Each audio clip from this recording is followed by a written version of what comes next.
Let's now do the first part of building the dynamic node farm website, which is building the templates that will hold the actual data. And remember that our goal is to build this kind of dynamic website where we have an overview, where we have all the products, and then each product has its detail page, just like I showed you before. And this data here is of course read from the JSON file. So if we change the JSON file, for example, deleting one of these products, then reloading this page, then that product should be gone from here. Or if we changed some of this data here or the name, well, then that should update here on the site. Again, because it's a dynamic website built from the data that's in the JSON file. So, as I mentioned, the first step is to actually build these templates. One for this overview page and one for the product detail page. And we're going to start with the detail page. And I'm going to build these templates based on the static web pages that we have here in the templates folder. So let's take a look at them. So we have overview and product. And again, we're going to start with the product.html. So we have here the product name, then this image here, which is actually an emoji, but that doesn't really matter. So instead of having to request real images for all of these different products, I choose to just go with emojis. That's much easier. The same actually for the style. So I have all the CSS style inlined into the HTML pages so that we don't have to make multiple requests to getting these different data, right? Because actually each different file will trigger a different request, okay? Remember before where we had the request for the favicon, right?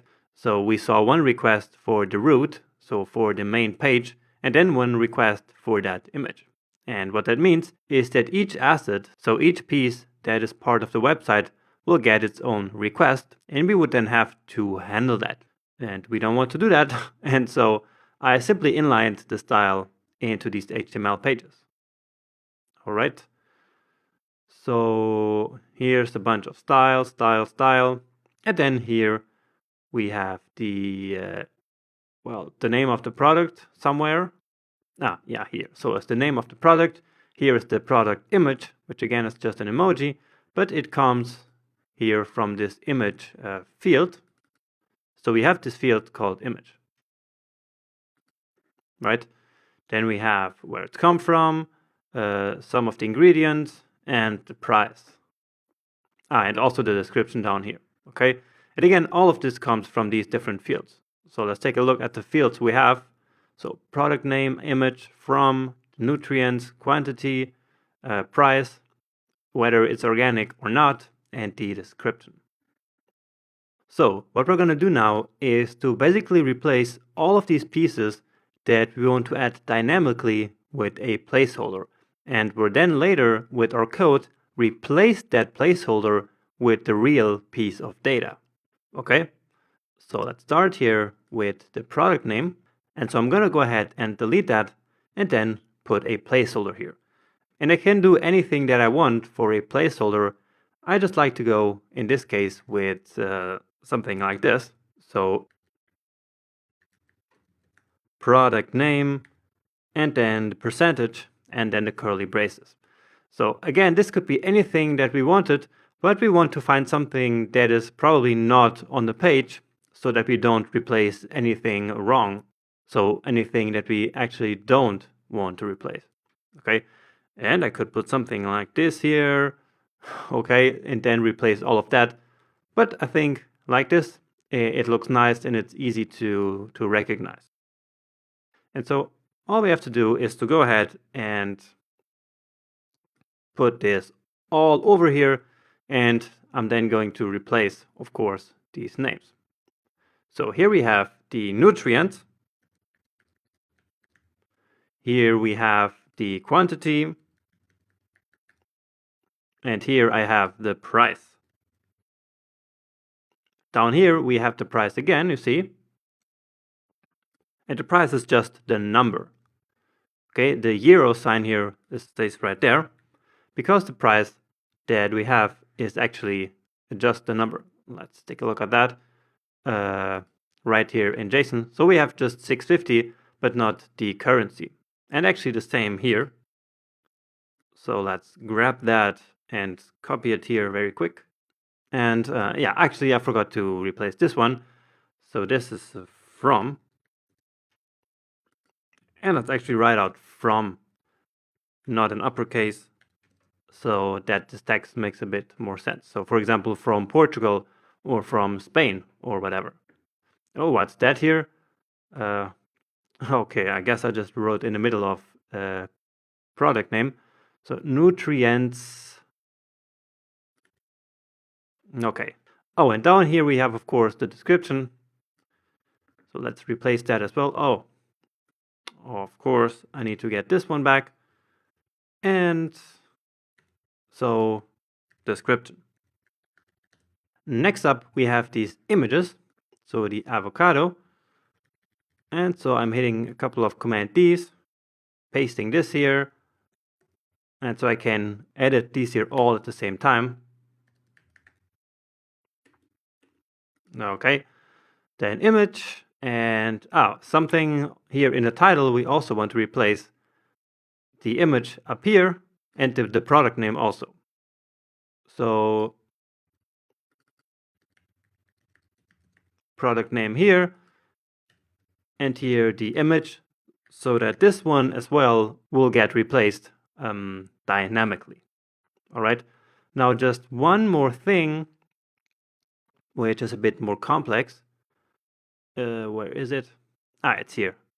So some products are organic and some are not. And so there is a class in the CSS that will get added to all of these elements when they are not organic. Okay, so that is this class here. So when it's not organic, then it should not be displayed. So this organic badge here. And just to show you what I'm talking about, the organic badge is this thing here. Okay, so we do not want to display that in case it is false in the JSON. So what we're going to do here is to actually add another placeholder here, or actually inside of the class.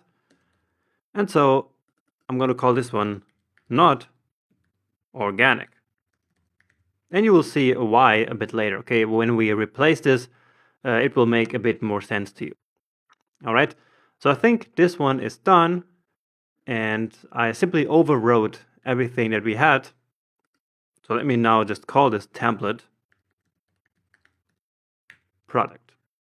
Okay, so this one is done. Let's move on to the next one, the overview. And this one is actually going to be a bit different. And let me show you why that is. So again, we have all the CSS inlined here. And now we have this cards container. And then for each of the products, we have one card. So each of these cards here has this figure tag, right? Now we actually do not know how many of these cards will be here in this overview, right? Imagine we have 10 products in the JSON, then we need 10 of these cards. But imagine that we only have 1 or 2, well, then we do not want all the 10 cards, but only 2. So how are we going to do that? Well, we will actually create just another template where there's only one card in there. And we will then include one of these templates for each of the cards that we want. So each of the products in the JSON file. All right, makes sense? So let's call this here the template overview. And I'm going to go ahead and create the template card.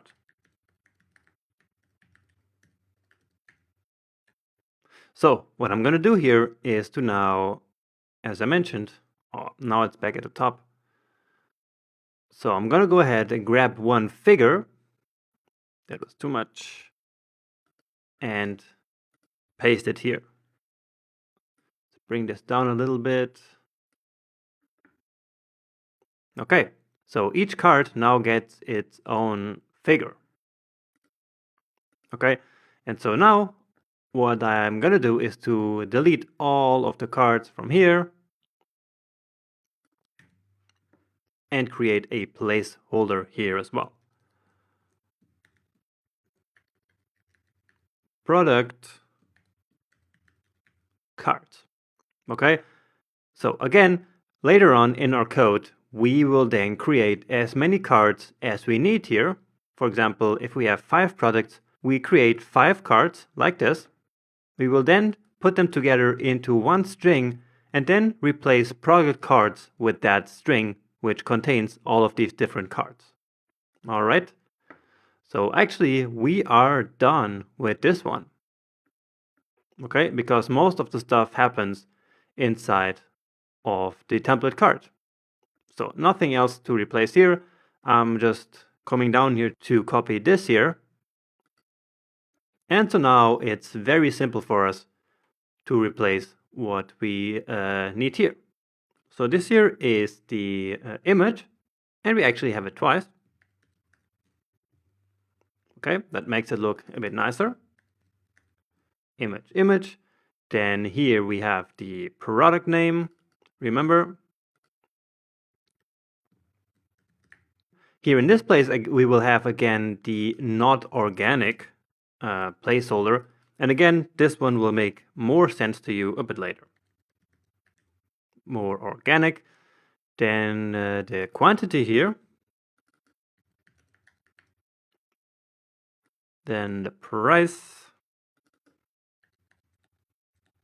So we need to also actually build the link here. So this one here, so the A element, in case you're not really familiar with HTML, the A element is for a link. So let me actually show it to you in the real working example. So when we hover here on this link, down there in the left bottom corner, so down here, you will see that it is /product and then ID equals to 0. And this one is ID equals to 1, ID equals 2. Okay, and if we click on that, we see it actually here. So /product and then ID equals to 0.